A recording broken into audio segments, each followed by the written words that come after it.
405 Seth, thanks for the cash there.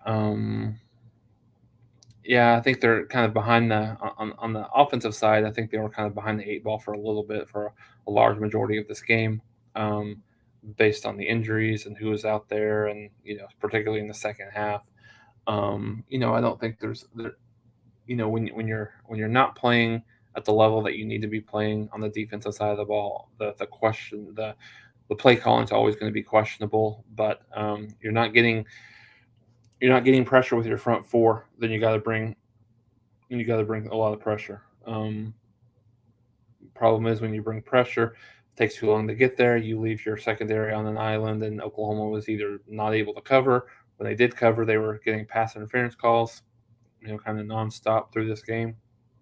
And um, so that obviously brought a lot of um, concern, I guess, from a play calling perspective. What do? You want to try, like I said, you want to try to get as many. Looks Alabama's just boat racing Arkansas here.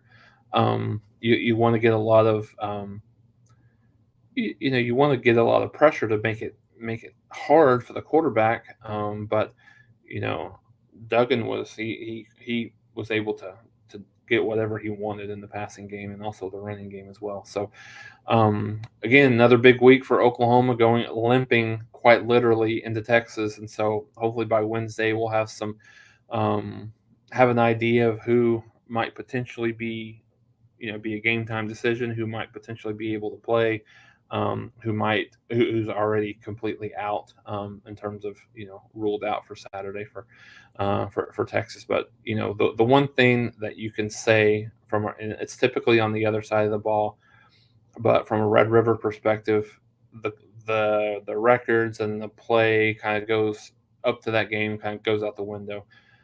It's typically one of those games. It's one of those rivalries where you know who knows what happens leading up to that game. It ends up being a great game, and on the outside looking in, Oklahoma doesn't look um, super ready for that game, but we'll see what happens going into that game. Always, when you get into Texas week, it's always fun, always interesting, no matter what's going on and how you feel about Oklahoma. So had a lot of people on here. Thanks everybody for joining.